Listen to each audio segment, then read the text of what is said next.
Alex, bringing you a new episode of Gravity Blues, the podcast where myself and my co-host Ren explore Earth and extraterrestrial concerns and interests. Before we started the pod, Ren brought up that you wanted to talk about a band. I've never heard of this band before, or I've heard of them, but I've never listened to them before, so I don't really know, kind of what style they are. Yeah. So I'll just hand it off to you. So, I love my Australian bands. So this is another Australian band. I think they're out of Melbourne. So, they're same area as a lot of these other guys listen to, but they're called the Tropical Fuckstorm, which is a fantastic band name. I'm sure that it's great for them on social media, but they're really interesting. To me, it's sort of Weezer mixed with Idols. So it's like, Okay. they're kind of nerdy rock, but then it's like a little bit of that.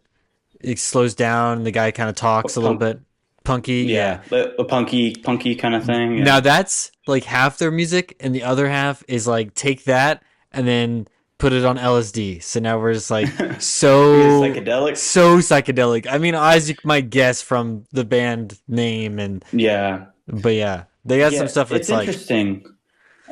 Because of course we both listen to King Gizz, and they're from there, and they definitely are psychedelic, or sometimes they'll do psychedelic, right. Sometimes they do other things, but that's kind of where they kind of started, or kind of started getting popular in that lane. So I wonder, I guess I don't know how long this band has been around, but I wonder if they've ever, I don't know about collaborated, but if they have, they have. Yeah. All right, perfect. So that might be my first entry point. Might be there. An extremely psychedelic collaboration between the two of them. I think from 2021, so it was like semi recently. They did it's like a 20-minute little EP called Satanic Slumber Party, I think. Oh, that's fun. Yeah, it's and I just listened to it earlier today, and I was like, this is bizarre. And I love my King Gizz, but that's not the collaboration that hooked me into these guys, because if it had, I don't think I would have listened to these guys. But that's fair.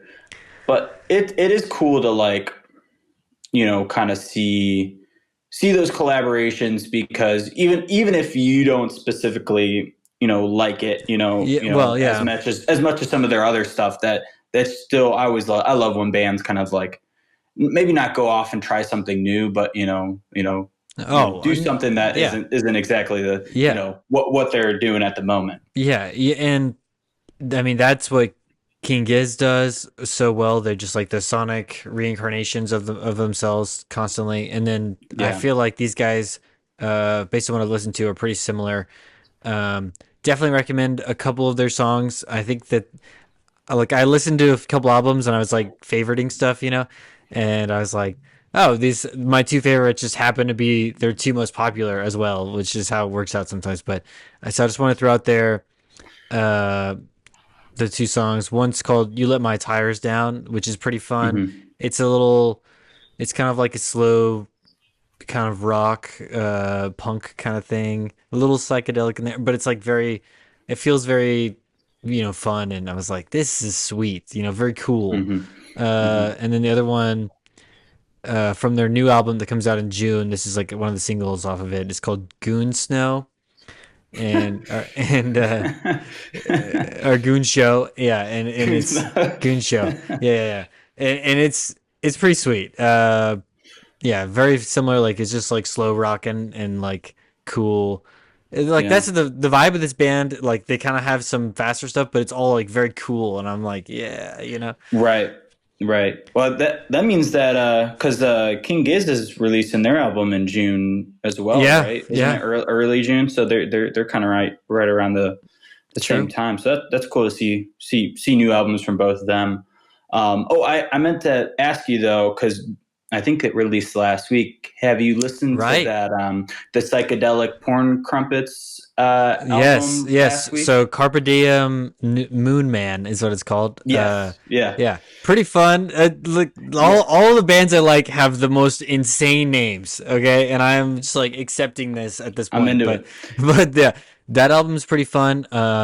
Hmm. I thought based on the singles, because there was like 3 or 4 songs that were out. I thought it was gonna be Yeah. more rock, like metal. Yes, that was my first Yeah, takeaway too, because there's a few more. There's 10 songs on the album. There might be out of the was there 3 singles or 4 singles? might have been 3. Yeah, but Three. Okay, so say there's three. There may have been 2 more songs that they released that were rock and too, but yeah, then the rest were like kind of like yeah, the psychedelic stuff there.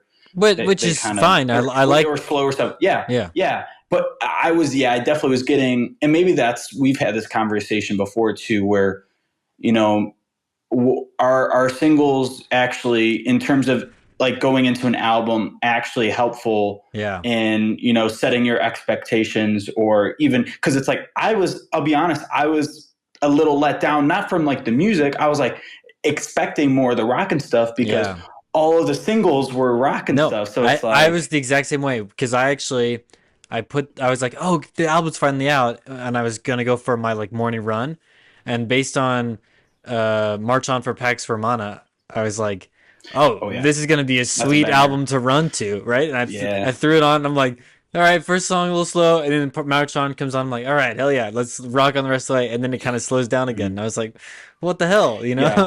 Yeah, like I still think it was a good album, but Yeah, yeah, definitely, yeah, because you've talked about it, like you don't even like listening to the singles a ton. Like maybe one single is good. Like listen to yeah. one single just to get an idea of what it might be. But yeah, because I think I listened to all of them, so I was like, I oh, did this too. is like See. This yeah, is the problem. I'm like at the end of the day, I am a consumer. I will consume what's put out, yes, but I will be. I just think it's less quality like of a package if I've already tasted a few pieces. You know what I mean? yep, And when it comes out, so yeah, yeah. Sometimes you see bands put out like 5 or 6 singles from an album, and you're like, "This half the album. It's already yeah. half It's more out. than half, more than half the Why are album. we At doing that that?" point, But yeah, yeah, that's a little silly. Um, but yeah, just wanted to throw that out there too, because another good rock band just released some good yeah, music. So good definitely call. check that album out. Not to If mention you haven't yet. just we already mentioned it, but there's been a King Gizz song come out since last time we Yeah. talked to, which is it's pretty good.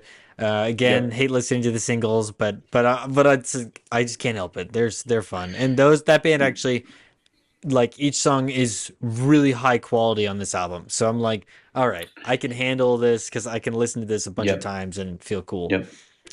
Yeah, yeah, really excited for that third Phantom Island, the Yeah, album, new album from King is, because yeah, the 3 songs they released are have been sounded awesome. pretty cool, pretty cool, and yeah, excited to see. It's like they released the first 2 songs were like the intro track, and then the second track, and then the song they just recently released is the closing track.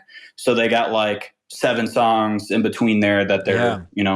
kind of a 7 song run that you don't really know what's going to go on. So, but sure it'll sound similar to some of the other songs they've Well, released. But and what I love too about them is this whole album was like carved out of the previous album, and they've like mhm. redone all like a lot of like the sound, but the lyrics are still there. So this last song that just is you know fly high or grow wings and fly, right? And it's Yep, like fly yep, high Shanghai, right? Is literally lyrics from one of the last album songs. And I was like, oh, this it's like this is just the second half of that album, and it's just as cool that it's transitioning so clearly, and you can hear their like they said, here's what we learned from that, here's what we're going to add into it, and you can really hear their like hmm, ability like taking a step up in the quality. So it's I think that's awesome. yeah. Yeah, and they're adding in like the orchestra into Yeah, some of the parts too to give it, kind of a new yeah, thing they haven't played around with too it much. works really well. Like Weezer, a band I love, right? They did like a whole like it was one giant album, like 4 EPs, where they like teamed up with an orchestra in LA and like made a bunch of songs. And I love Weezer, but there's like of the like 20 songs, there's like 2 good ones, Hmm. Hmm. and they don't really work, largely. But these ones that King Giz does, it works really well because it's not like orchestra songs. It's like they've made it into the rock, which I think is Yeah, really they're cool. like blending Yeah, blending it in there, and yeah, making a like a cohesive listen where it's like you don't even really like you notice it, but it's not like too out there where it's like taking over the other instruments that you're Yeah. usually going to get in a song Can by you those think guys. So, can you think of any other bands that have like ooh, done that kind of like brought in strings like really well? Like there's a lot of like pop ooh, songs do strings, I know, but yeah, I think Jack White, right? The yeah, what's that song? Is yeah, it Icky Jeff. Thump or not Icky Ooh, Thump? oh no, I think it's the. I know which song you're talking about. I don't remember. Yeah. Like, there's bands like there are like some metal bands, that have done stuff like that before, but I don't know about for like a whole album. Yeah. I don't like there are bands that do that. That's just a part of their sound is like the orchestral sound, and they kind of weave it in there, but not like I don't know of any bands that have gone out of their way, like off the top of my head, to just Yeah. make that kind of incorporate that into a full listening experience over like 10 songs.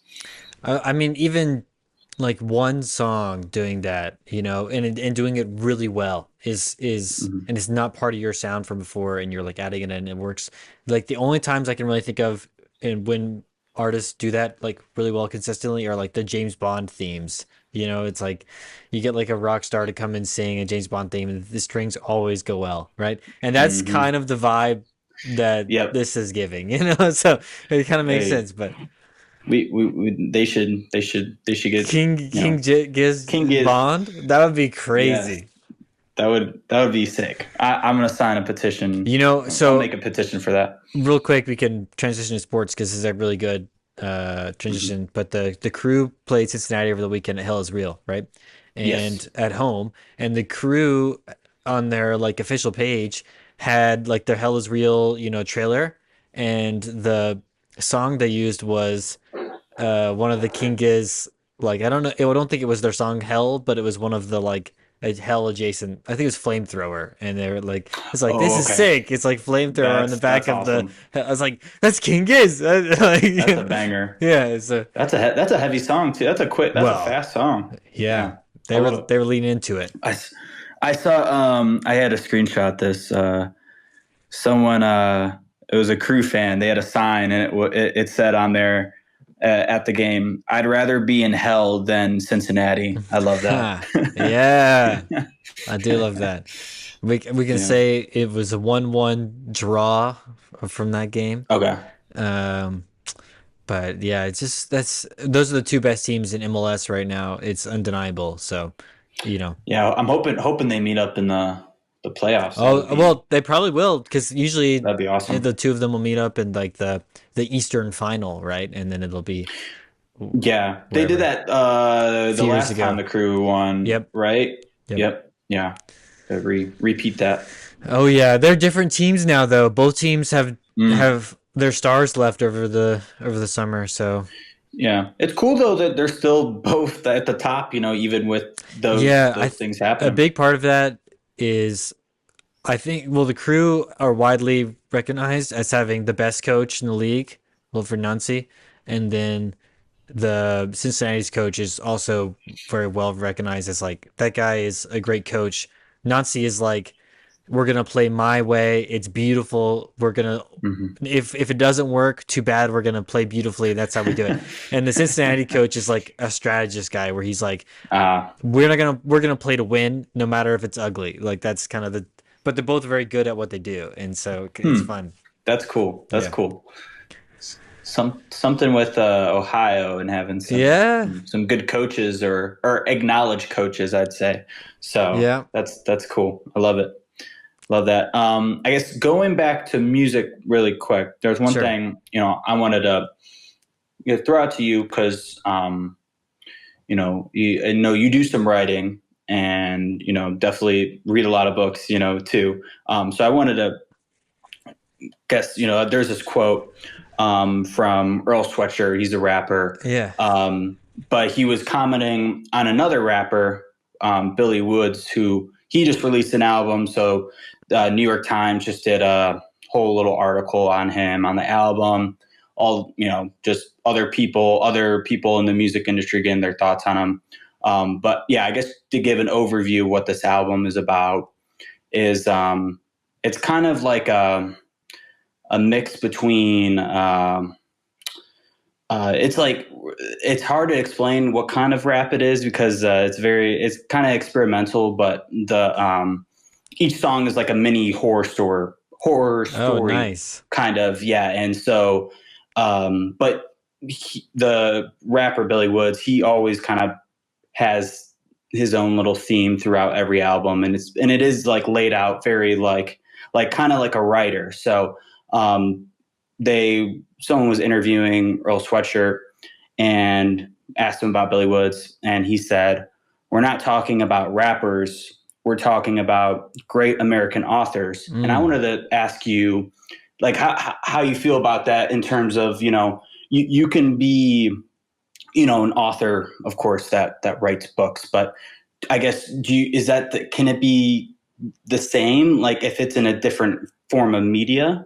I don't know, because I would consider his music to be very like takes, like I'm still digesting and it's been out for like 2 weeks Hmm. with the lyrics and all that, so it is a very lyrically heavy like form of that genre. So yeah, I don't know how you feel about how you would classify someone like that. No, when you're talking about like somebody that has like a voice like that transcends like the medium that they're using, whether that's like painting or writing, Mm-hmm. right? Like any kind of art, but like, you can hear with their message beyond that, right? Especially if it's like music, it's a great song, and then you realize, oh, well, also what he's saying is Yeah. really like important, right? Or it's like Mm-hmm. you can hear it really well, and the music is also good, right? Yeah. So it's Yeah. like that's awesome. Yeah, I totally think that the great American author is like of a thing. It's not. It's like I would never be like an author can. I mean, I won't don't think of authors as anything else besides writers. But like the Yeah. great American author is, I think, somebody who just has like a voice and is able to communicate that really effectively Mm-hmm. with Yeah. transcending their art. Yeah. Yeah. Because I would also love to see him. I could easily see this guy like write Yeah, a book too if he wanted to, but maybe he feels like he can deliver his message more with kind of like more of like incorporating sounds yeah, and and production, things like also, that.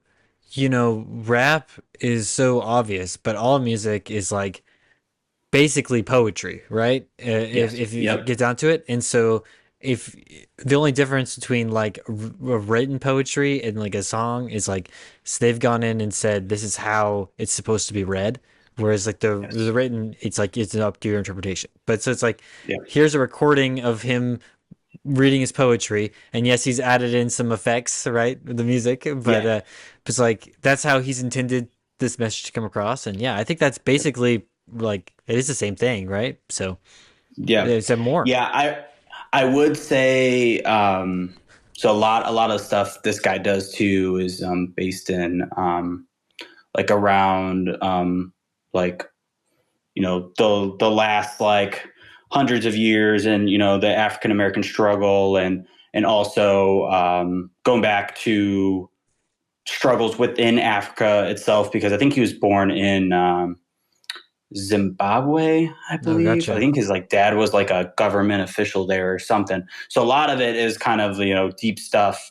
But yeah, it's a lot of it is very hard to like digest, and because he does have kind of a like you mentioned poetry. A lot of it is like kind of like written in that fashion, but yeah, it's of course it's him rapping over it, so it's Yeah. a little more like in your face. So but yeah, I just wanted to throw that out because I thought that was really interesting point. And yeah, is like, after thinking about it a little bit, it does like kind of resonate with me, at least with him. And there's some other rappers too that I think you could consider that, but you also get some rappers where it's like you like just like what are you even doing, bro? You're just like saying like are these words like kind of thing, but Yeah, it but it's it's a like different kind it's all different art, kind of dude. rap though. It's Yeah. all art, because you think of it as a different medium, right? Take Mm-hmm. television.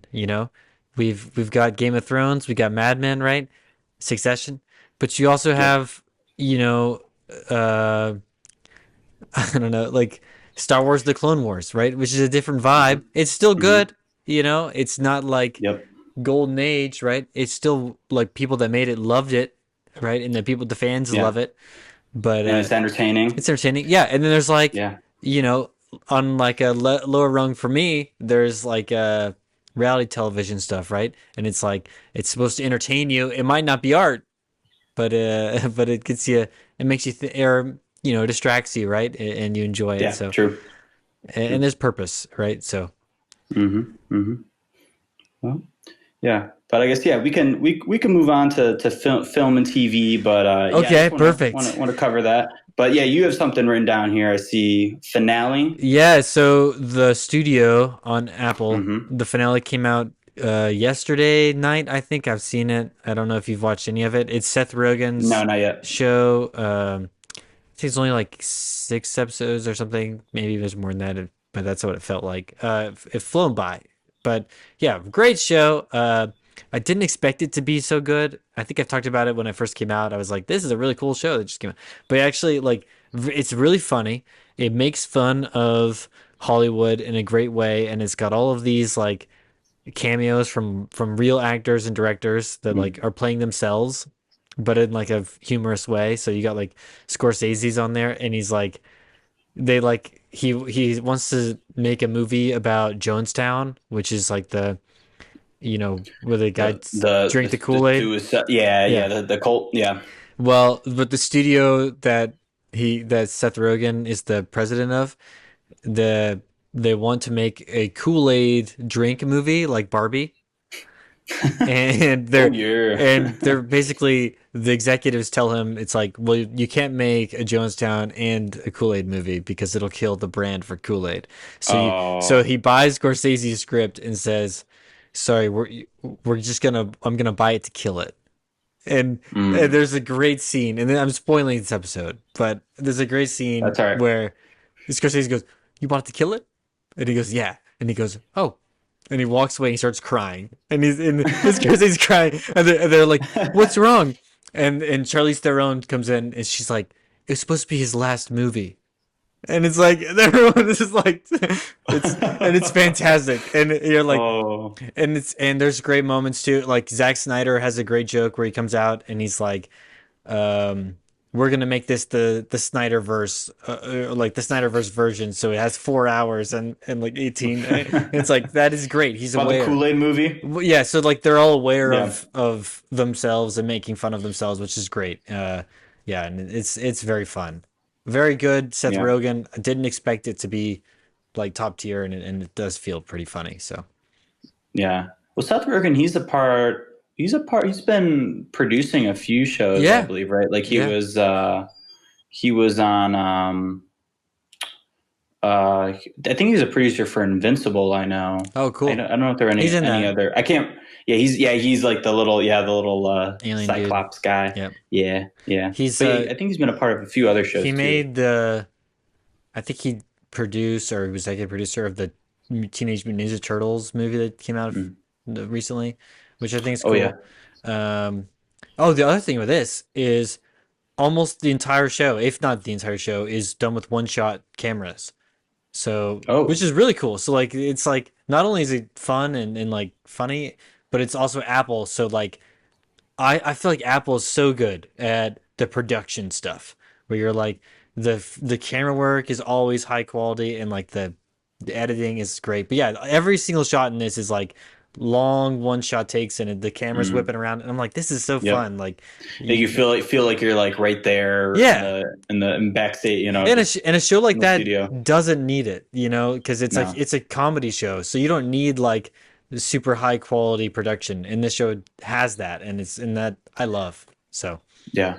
Yeah. And that's on Apple, right? yeah, I still have to get Apple. I just got like HBO, so I've been like mm. kind of going through all that their shows and movies and I just rewatched Chernobyl Mm. and yeah, that was, and that's only 5 episodes, so that was pretty quick. But and I'd seen it when like it first came out, but yeah, man, that was just that is just such a sad Yeah. show, and honestly, it's like one of the scariest things I've watched, or Yeah. scariest TV shows I've watched, and it's not even like not like intentionally being a horror. It's just the whole situation and the Yeah. events that happened were that bad. Yeah. But I don't know if we've yeah. talked about this in the pod, but there's a great science fact that I have from after that happened and the USSR came out and was like, uh, a, a way to avoid the radiation poisoning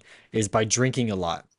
So they were like, everyone needs to drink a lot of alcohol, Yeah, which, drink your vodka. but the great thing is the science behind it wasn't there. It was totally made up. But what I love about this fact is that like a couple years ago, somebody was doing a study on wine, and red wine does have like Hmm. an ingredient in it that if you had enough, it would protect you from radiation poisoning. So it's almost like this made up thing was almost right, except that Yeah. to get that amount, you would have to drink like 100 bottles of red wine a day. So it's like Oh, still wouldn't make sense, yeah. but it's No, like yeah. it is fun that it's like Yeah. almost The, correct, and it's just the drinking would have killed you before well, yeah, the radiation did. yeah, Yeah. But that's I got to think though, like, or at least back in, Soviet Russia, I wonder percentage wise how many of them were drinking red wine compared to, like, well, they're probably yeah, drinking their vodka and all that good stuff. yeah, Yeah. it's but it just is a fun, Still. right, like, Yeah. and Yeah. also a great way to you know make the populace relax is to be like, don't worry, you just got to drink more, and everyone would be like, well, Hmm. fuck yeah, like, Yeah. Sign me up. yeah, well, everyone just Give me chills give me a out. voucher. Yeah, Yeah. little drinking voucher. Yeah. But yeah, one thing I want to talk about too. I think this is cool, or at least kind of the I guess movie age we're in, or like you could say even just like filming age we're in, and how it seems a lot more accessible than, or at least to like put something and have people watch it. You can go to YouTube and upload something that you filmed in your backyard, Hmm. and it might be, it'll probably be looking terrible, but you can still upload it. But there's really creative people that are able to put these like maybe even like feature film length, or even maybe just like 10 minutes little short films on there that are like really impressive. And this one, this like series of short films was really big, I think last year, if not maybe 2023. I can't remember when they first came out, but do you remember the whole Backrooms thing? It's pretty much where it like started on YouTube. This guy named I think it's Kane Pixel, I think, Hmm. or it's Kane something. I'll just call him Kane. And he made this like short film. It was called The Backrooms, and it's like this person gets like kind of like teleported to this like very weird like kind of oh, I think my power just like shut off and came back on. Oh. Am I Wow. still Yeah, here? you're still Am I still here. here? You're still All here. right, okay. I was like, oh, I don't know what the heck's going on. I'm hearing noises. But yeah, it pretty much, this person just gets like teleported to this like back room, and it looks like just a weird office setting, but it's just like an infinite, endless like Mm, kind of series of rooms, and there's this like creature, and it's like very creepy looking. But pretty much he made this like short film, and it went viral. And he kept making more and more of these films that were giving more backstory to you know what this like little universe is, and cool. kind of progressing the story. And they were still like same quality, and I kept up with them when they first came out, and they're making a movie now. A24 picked it up as like a feature film, uh, and it's going to be the same guy, Kane, I think, who That's he made awesome. the short film. So I think it's just really cool to be able to, and I don't know how much money he spent to put into, because I think a lot of it was actually just um, like on his computer. Like all of it was pretty much on his like computer generated kind of everything that was on film. I think I don't know what went into making that film, but I think it's just really cool that you're able to kind of transition from that to Yeah. Probably making this and then probably making more other things in the future. Well, it's very similar to A24 did uh, Marcel the Shell with shoes on. Have you Yes. seen that? Yeah, so that started Yep. out as like YouTube videos and little shorts, right? And then the same guy they were like, "Hey, come make a feature," and then he did, and it's a great movie that was like Yeah. on The stop Netflix, motion. and yeah, everyone Yeah. loved. So yeah, with Jenny Slate playing the shoe, which Yeah. is it's such a Yeah. good movie. But yeah, like you Yeah. could go look on his YouTube with like the first video time he posted Marcel the Shell. It's the same character, and he just did that in it like for fun, and I think Hmm. that's really cool. And so yeah, so you do have some of these these people transitioning from that world and starting off making short videos on YouTube for you know as a hobby. Yeah. Yeah. So it's cool. Just to be, yeah, like let your mind go And and try and be as creative as yeah, possible, and then that makes me think of there's this great story of I'm gonna get some of these details wrong, but there's a dude that basically he was trying to make movies in the UK, and they have a really strict like review board there. So before a movie comes out, like the review board has to sit down and watch it, and they have to watch, and then like they make things and say you can't have this out or whatever, right? And Mhm. so he made a movie called I think it's literally called like Watching Paint Dry or something like that, or like and it's like 100 hour or not 100, but it's like something like crazy like 20-hour movie, Yeah. and he sent it in and because they have to watch it.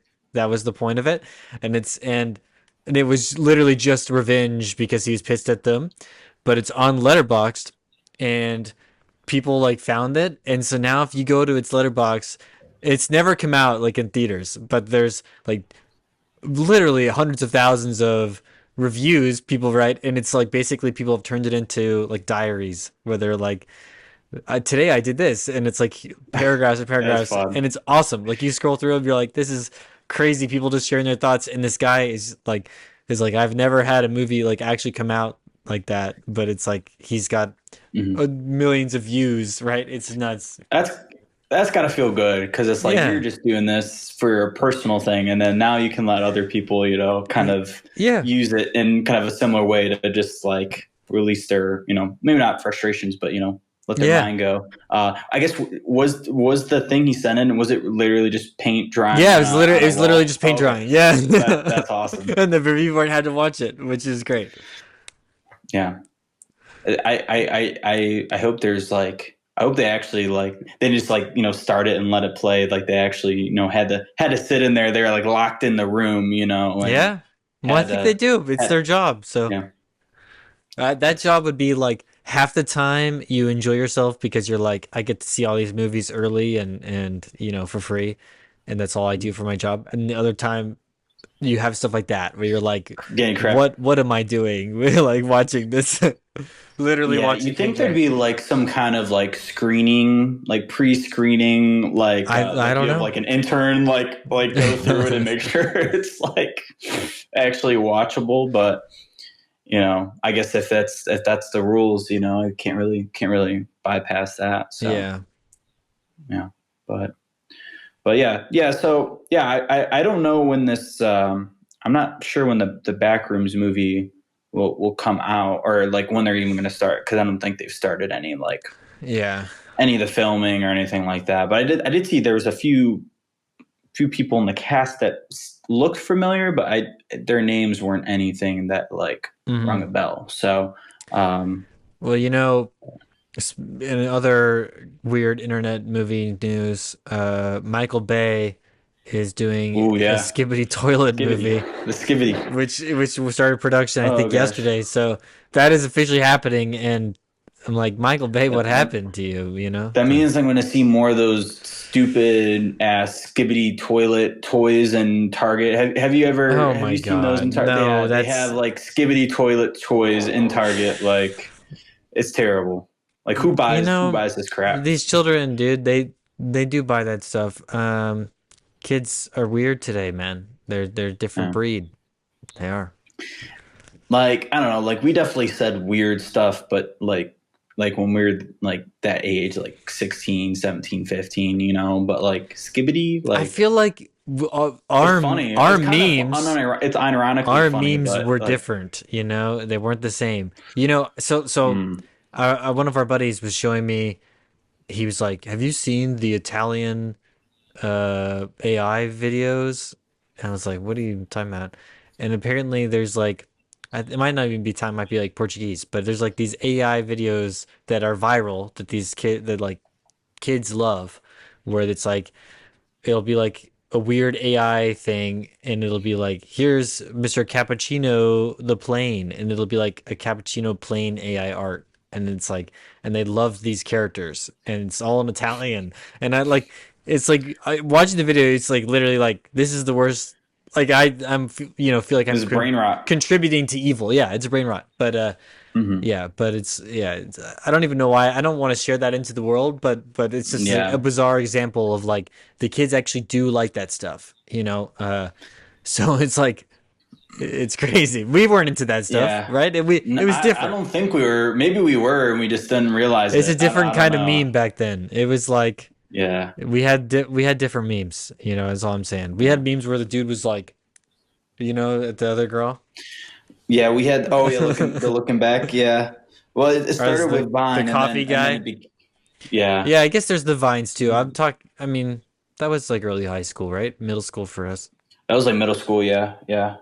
But I don't know. Yeah, I see some of the stuff today, and it's like ironically funny. Like I don't know. Like it's just so stupid that it's kind of funny. So, but I don't know if that's why they enjoy it because it's just stupid, or if there's like Well, actually something in I there mean, that they're I coach a kids soccer team. They're 9 year olds, and they lately like we do chants, you know, before the game. And in the last like couple months, it's been uh chicken jockey, chicken and then they jockey. get run onto the field, and I'm like, I don't know All why. right, I will have to admit I did partake in the chicken jockey No, in theaters. So yes, no. I did. That part was actually.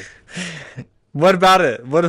I did have to do some self reflection Oh afterwards. yeah, you were Like like looked I'm in the mirror. 24 years old and I just yelled chicken jockey in the What about it with all these like eight. was the joy in the moment? I think it was mostly that like it was like a thing before the movie happened and it was like Yeah. this big viral thing. So it was just like kind of fun. It's like, all right, you know, everyone else is gonna do it. I'll do it too, just because, you know, I don't know. But I didn't. They're doing the Minecraft sing along movie Yeah, I right know. now too. I Yeah. think. Yeah, I don't think I'll partake in that though. That's a little too much for me. Yeah. There weren't that many songs that actually came out though, right? They added new songs, I think they added songs. Yeah, which is and like nuts. That is a yeah, crazy idea. You know, like you know, honestly, they should have just had all the songs in there. You know, yeah. just make it.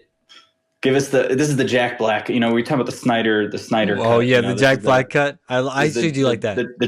yeah. I mean, there was the Mario movie, which was phenomenal. I actually like really loved Yeah. Oh, The I Mario love movie. that. That was awesome. That And was sick. the Jack Black song, the Peaches song, is genuinely good. Like that is a Yeah. genuinely Did great. it got nominated for an Oscar or something? I don't know. I don't think it won, but I thought it got The Mario movie nominated. did. I don't know if that song did. Maybe. Yeah, maybe. Or maybe that was one of the snubs. People were like, "How did Jack How Black did not Jack get Black it? not get it? How did Peaches not I get think he performed it at one of the award shows though, and he was like it?" in his Hmm. costume, and but yeah, He's a legend. love Jack Black, Legend. but you Yeah. know, still just stunned that that movie has resonated in the way that it has. Sometimes I'm just Yes. blown away. Same idea. Let me just say this, then we can move on for movies. I was talking with a friend about they're going to make another Hunger Games movie, another prequel. Yeah. The Sunrise of the Reaping is the next one, but it's like it's the sixth of these Hunger Game movies. And I loved reading the books, and I saw the original movies, all four of them, like in theaters when they were coming out, Hmm. right? Because it was like when we were in high school Yep. and in middle school and stuff. But it's like I'm just blown away because I know those books. It's like when did those that become like a franchise in this way where it's like they're just gonna keep making movies and new stuff every couple of years from the Hunger Games. Like it never felt like that, like a Marvel, Star Wars, you know, Hmm. like it never felt like that kind of level to me as growing up, and now it seems like it is. Yeah. Well, once they kind of cracked open the door with the prequel they did, was it last Yeah, year or yeah. 2 years ago? Yeah, that kind of pretty much just opened the floodgates for them just to be like, all right, we did this. It's like people went and saw. I That's don't what I know mean what the though. Like numbers I'm were, just but stunned that they were like they made a prequel and then they were like, "Oh, we still think there's more juice in this. We're gonna keep pumping them out." It's like that's yeah, crazy to me. It's like, are we just yeah. gonna keep having Hunger Games movies? Like it's, I don't know. I don't think I'll see them. I don't know. Yeah, Like yeah. The original movies are not bad by any stance. no, They're good movies, but no. it's like they're not. I just like that's doesn't it just feel weird that they're like that kind of franchise now. I Yep. don't know. There's six Yeah, especially movies. some. Yeah, especially something we like grew up with too, and it like seemed like all right. The fourth one came out, the last one Yeah. came out, and it was Well, all right. they split that That's book into two, right? in the two, and we're like, okay, yeah, they kind of They milk milked it. that Yeah. even. They milk that even, and they're like, all right, we're done. We're done with Yeah. with trying to force feed it. But nope, that's and there was a big gap in between that Yeah. movie and the prequel. So I wonder what happened Well, along the she way wrote where another they were like, book, oh, okay, but still, it's like I wouldn't have thought that even with more books that would have been a franchise that would go, yeah, we need to pump it out the next movie right now because this is on. But my friend did make a good point when I explained my surprise of this too, and that's that these kind of dystopian stories they hit well in times of governmental turbulence, and that's they hmm connected the audience in that way. And I was like, that is fair, thinking back to the last time these movies were popular. So it's like, yes, okay, there's something there, but yeah. but Do you think that's actually considered though? Like I don't I know. don't I know guess if they have I don't to. know if the studios are thinking that way, but maybe Yeah, audiences just naturally respond. right. It just seems crazy to me again that it's like Hmm. this is a book series that it does seem like they're gonna just keep making movies from, like in a Star Wars Hmm. or Marvel way. Marvel has like 30 movies in their franchise, right? I mean, it's like Yeah, Star Wars has and they're a gonna keep ton now, going. 12. They're gonna keep going. Yeah, it's like I don't know.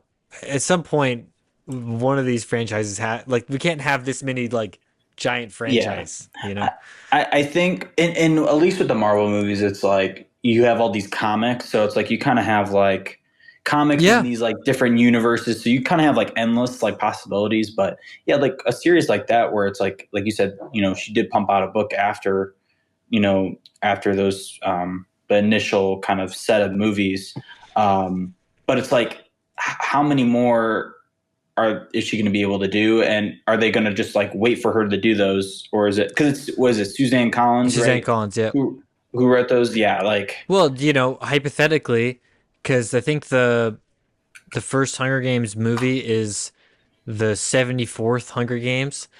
And so I guess technically they could just go back and do them all and do like yeah, here's the 75 Hunger Games, and it's like that's what they're doing now. I mean, we've done two yeah, more in the prequels. It's like, are we just gonna keep going backwards?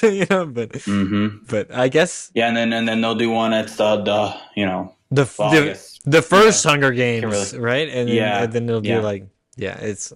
I mean, that's what they're gonna do probably, and it'll be fantastic. But the one thing I did see from this that I thought you would appreciate, the in this new one that they just announced, a casting choice, playing Philip Seymour Hoffman's character, a younger version is going to be Jesse Plemons, and oh yeah, that's a really I was good like, that's a yo, really good pick. that is a really great pick. So, yeah, I appreciated Yeah, that. yeah. Yeah, he's been killing it. Yeah, So yeah, that and the kind of the same kind of.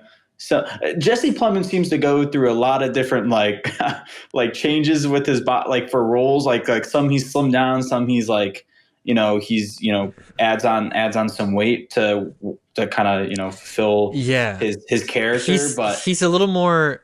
and I know he's done some more serious stuff, but I feel like Plemons is a little bit more like naturally funny than. Although Yeah. Philip Seymour Hoffman was in The Big Lebowski and like Hmm. did comedy also, but yeah, I feel like Philip Seymour Hoffman was like a serious. I don't know. Maybe it's just because the end of Usually, his. yeah, I feel like that was his typical role. Yeah, it Yeah, was more like, or even if he was in something a little less, like more lighthearted, yeah, he still was kind of a, yeah, he has got the chops. yeah, But yeah, yeah. he did the best, arguably the best. Another franchise here. He did the best Mission Impossible movie. I think he's the Hmm. best villain in Hmm. those.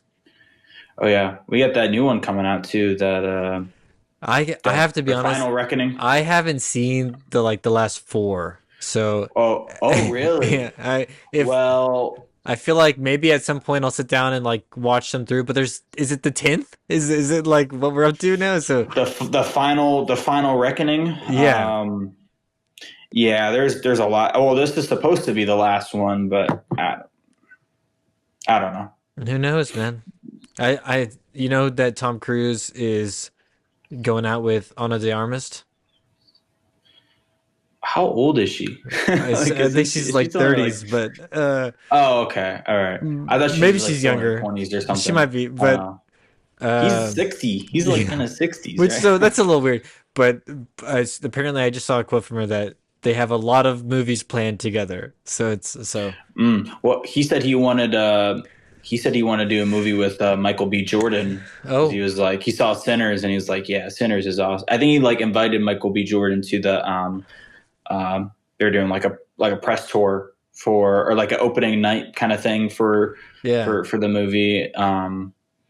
But yeah, that'd be a cool combo. I feel like they yeah. could cook something up. I listen. There's a great. I'll start there. Talking about sinners. Mention this. On Mark Maron's podcast. He did an interview with the director of Sinners. Oh, Coogler. Yeah, Ryan Coogler, and it's really Hmm. good. And Hmm. I hadn't heard him speak too much before. Real Southern accent. Did you know Oh, that? yeah. I Yeah, don't think I've ever heard him speak before yeah. either. And I Hmm. was like, oh, this is not how I expected him to sound, but really like obviously really smart, intelligent guy. But it's really cool to Yeah. hear him talk through his career and because Hmm. yeah, like he talks about pitching Creed to Sylvester Stallone, and it's like before his first movie came out, and he's like pitching Creed, That's which is nuts, that's right? But crazy. That's crazy. yeah, really cool Yeah. podcast though, interview if you Mhm. are into that. But anyway, Yeah, I'll check that out. Yeah, yeah, because definitely love that movie, and I've loved the other stuff he's done as well. yeah, So yeah, and yeah, yeah, but it'd be weird to have Michael B. Jordan and would he star? And then like, do you think? yeah, yeah. And then would Ryan Coogler would he direct it still? Because him and Michael B. Jordan do like almost like all their movies So together. you're saying Have him in. you're saying Yeah, get Tom Cruise in a Ryan Coogler movie. But I was that's what thinking, I'm thinking. I'm picturing Tom Cruise directing, and he got Michael B. Mm. Jordan and Ana de Armas. But if that's how the setup is it weird if like your your girlfriend you're directing is like on stage with Michael B. Jordan, Yeah, someone like that'd be a that's a little.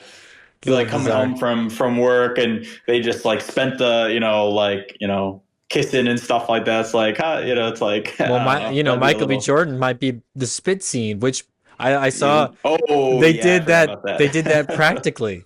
So that was like real Real spit.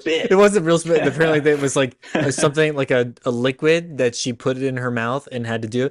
And the like, I think it was like a directing aid was like, yeah, they had to shoot that scene over a few times, and both of the actors were like exhausted at the end and were very awkward. And like, it's like, well, yeah, but I can see that. Yeah, yeah, that was one of those scenes. I was just like, what the yeah, hell is yeah. going on? So, Classic though, classic moment. yes.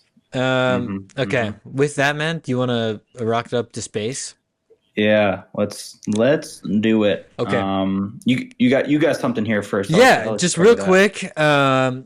Because I read the book Abundance by Ezra Klein. I think I talked about that last week briefly, but in it they talk a lot. He talks a lot about the Bell Telephone Company, which Hmm. Alexander Graham Bell invented the telephone, right? And then the government actually went in and made his company a government company, and then put a ton of money into research for phones. And that research is actually why we have broadband Mm, and like a lot of these phone like the AT&T company I think actually came out of this. So they were originally a government company. And all like a lot of these technology that we still use came out of these like 40s, 50s, 60s government research, and then hmm. eventually the government privatized the industry for phones, and that's why we have so many phone companies now. But since then, with that competition, there hasn't been a lot of technological advancement within the actual technology of Yeah. phones. Like the Hmm. phones have changed, like the technology, like my iPhone, but not calling, right? The like actually Yes. calling stuff hasn't really changed that much since then, which I think is really interesting. So I just wanted to come kind of have like a brief moment where I say, Yeah. use that argument, apply it to space, because I think you're seeing the depublicization of the space industry as these private companies are doing more and the government is giving them money instead of doing their own research. And I think Yeah. that's in the long run that's bad, because I think what Yes. we're gonna see less overall development in the technology. It's gonna be more about Right. yeah. Because it's definitely important to have those private companies like for specialized tasks that you need help with support, Yeah. like as a contracting support. But yeah, I definitely agree where you fully hand it off to these companies. That's when I think you get into an issue where if you have one entity doing something, you can kind of have one like set of goals and things you want to achieve, and everyone's kind of working together to strive Yeah. for the same thing, so you have more hands on Well, this single goal, I so you also can progress further. I think, and this is a point that he talks about in the book about with phones, it's when the government is paying for it, you can take bigger risks because they're not beholden to like, you know, profits, right? So Yeah. basically, if it doesn't work, they're not going to go out of business because the phones didn't work, right? So this is like a small piece of the government, where if it's the phone or if it's like a company, it's like what they do. So they can't take the risk that the government can with the research. So Yeah. that's a really good and like argument to me, and I was like, I think that should be applied to the space Yeah. industry and also other research right that's going on right now. But Well, the sad thing is it seems like the government is doing yeah. the exact opposite right now, because they just released the kind of the funding cuts they're expecting for NASA, and it is like directly cutting that research aspects, and you're going to see a lot less research programs, kind of in NASA and in that Yeah. kind of And public area. it's silly. I mean, obviously Trump has said that he wants to go to Mars. He wants boots on Mars, right? Um, which at this point, it's like I read an article about like, okay, if best case we have the stuff to do it, when could we actually do it? And it's like it wouldn't be till 2029 because of the way that Mm, the orbit is right now.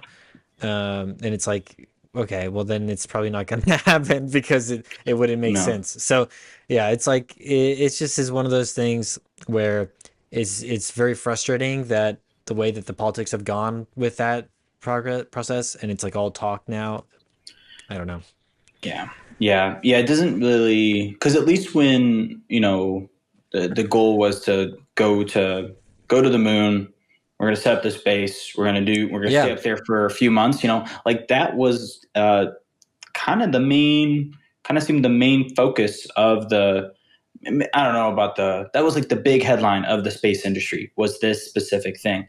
And you're kind of cutting that out now. And now it's Mars. But that, like you said, it kind of seems like more talk and doesn't really seem as feasible yeah, as, like, at least like we've been to the moon before. And this time we're staying there longer. And so it's like something we've done, but something we're doing new But things and things it's that like will help us as a achieve step, other goals. right? As a step, Yes. and it's Yep. like, okay, Yep. now that we've done this, it's like it's more possible to do the next step, and instead of going, Yes. Which is Mars. well, we're Yep. gonna do this big step, but it's actually probably not gonna happen because it's gonna be too late politically in this candidate, like in this presidency. So by the time we're actually there, it's like if he doesn't do it, it doesn't affect him, you know. So it's like it's that's just like a dumb. Yeah, and who knows? The next, administration comes in and is like, "All right, no, we need to go back to what we were doing Yeah. before," and it's just like then you just waste all this time, and Yep.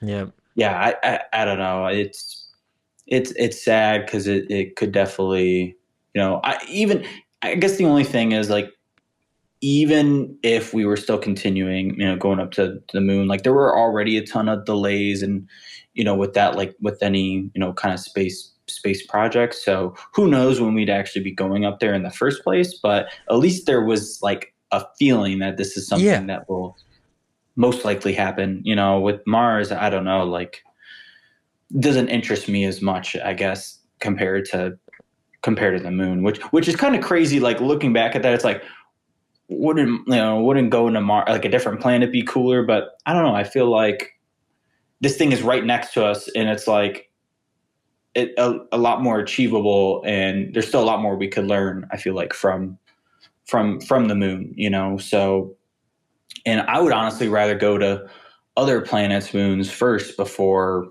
Yeah. going to like to Mars or wherever. So, um, but yeah, I like that you brought this up because I think it definitely it can be applied to this and can be applied to a bunch of other things as Yeah. well. And I think I'm not getting politically, but like you see, we talked about China last week, right?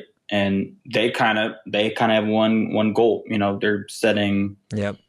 They're still kind of focused on the moon, and they've been able to get samples and all this cool stuff. So it's like we kind of see what happens when we're able to focus on one thing. So I don't know, I think we can learn from what's happening around Yeah. us. It's Yeah. just, the I think that there's like a misconception sometimes with capitalism and economics where it's like competition creates advancement in technology, and often it doesn't it create like directly the competition kind of it doesn't hurt it, but it creates better ways to make the same thing, and it doesn't help us make new stuff. So Yeah. that's kind of like what I think of the issue is with going, well, let's actually privatize and like have all these companies try to do it. Well, they're all kind of doing the same stuff, but trying to be more efficient, and it's like that doesn't help us get better at doing it. It just helps us do it Mhm. better at the same thing, right? So Yeah. I don't know. It's a tough situation to kind of understand. It's obviously these huge companies, but I just thought I'd share that because I find that interesting in the book, and I was like, this could so easily be applied to the space Hmm. industry. Yeah. Yeah. And I guess another thing, that pretty much can affect everyone in the space industry. And it has, but it's hasn't been too much of a threat though. But it could be, in the future, especially since we're putting more things into our orbit, more satellites, and um, you know, we have the weather on Earth, but also Mm, the weather from the sun, solar weather affects us too. Don't really, the effects of it don't impact us as much now, but what about like 50 years from now? Because pretty much what happens from these solar winds and solar flares, they just send like crazy like magnetic fields like towards Earth, and you know those could hit satellites and cut out whatever they're right. supplying, like internet, whatever. We use satellites so much, it's like they're so important in our daily lives. Don't really realize it just because it's not something we have to interact with, Mm-hmm. um, really, like our phones and everything like that interacts with them, but we don't really, it's not something at least I don't consider, every day, even though it's, happening at our fingertips. But yeah, and the thing with these these solar like solar winds and solar flares is that we can detect them, and there's ways of detecting them, but at the current rate, it, it's just the technology isn't very good, and by the time we actually pick them up, it's kind of already too late, and our satellites get hit by this stuff. So, but there are ways to like there are things we can like send up there to help detect them better, so that we can reposition things and try to avoid whatever's coming our way. But that's going to take money, and I've been seeing a lot of people in the field like definitely this is the next thing we need to, if we're going to Yeah. make the space industry more of a commercial thing too, and you're like sending people up here, we need to be able to predict things, because at that point the weather on Earth isn't affecting them. The weather up up in space is going to be affecting them. So it's not something you think about a ton, but and there hasn't been too many. Like I think there was something in like the 1850s where it was like this crazy like flare that disrupted a whole ton of things. But back then there wasn't Yeah. a lot of things to be disrupted. But yeah, if something like that happened now, who knows what would, Yeah, I mean, yeah, that's the more we blackouts, develop and all the that more stuff. we rely on the satellites, you're right. Like the more dangerous that is, and they need to start to Yeah. consider that. Yep. Spooky, dude. But we'll end Yeah. on that spooky note if Yes. because this has gone a longer one, which we promised. So there we go. But Yeah. uh, Yeah. yeah, thanks for chatting with me, Alex, and thanks to the listener Yeah. for listening. And I'll say Yeah. Thanks, cheers. everyone. Yeah. Cheers.